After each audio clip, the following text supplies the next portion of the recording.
대통령 선거가 9일 앞으로 다가온 가운데 후보들 공약을 검증해보는 시간을 마련했습니다. 이번 대선에 나선 후보들 집값 해법으로 공급을 택하고 있는데 어떤 측면에서 다른지 또 실현 가능성은 어느 정도로 봐야 할지 정광윤 기자와 짚어보겠습니다. 대선 후보들 집값 안정을 위한 방법, 핵심은 뭡니까? 네, 공급 확대에 비중을 두고 있습니다.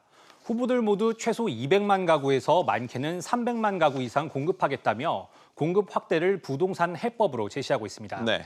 이미 정부가 계획해둔 게 있으니 이걸 제외하면 50만에서 100만 가구 이상을 더 짓겠다는 겁니다. 큰 틀에선 공급 확대 말씀하신 대로 방향을 갖고 있지만 방식에선 차이가 좀 있죠?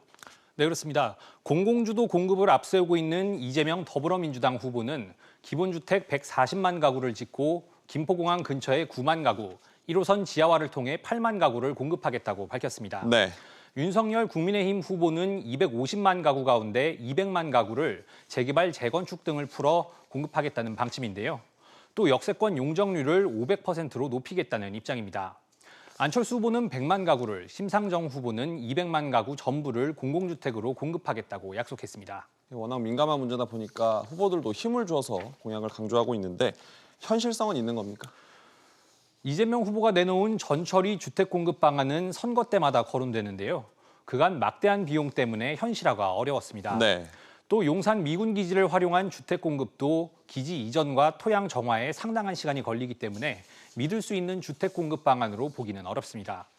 윤 후보는 또 역세권 재건축 용적률을 민간의 경우 최고 500%, 공공이 참여하면 최고 700%까지 높이겠다고 밝혔는데요. 네.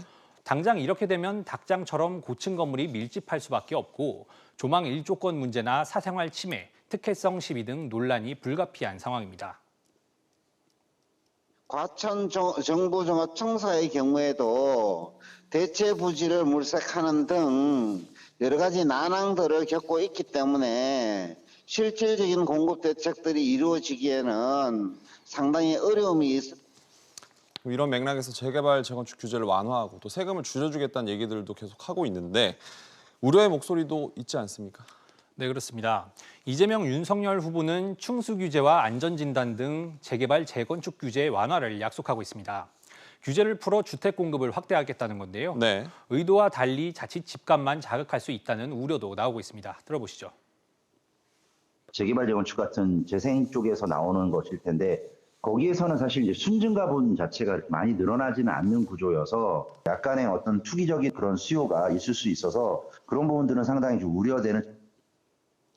또한 이 같은 대선 후보들의 주택 공급 공약들이 이제 대부분 수도권에 집중되다 보니 국토 균형 발전과 역행한다는 지적도 끊이지 않고 있습니다. 아이러니한 부분이 좀 있군요. 정 기자, 잘 들었습니다.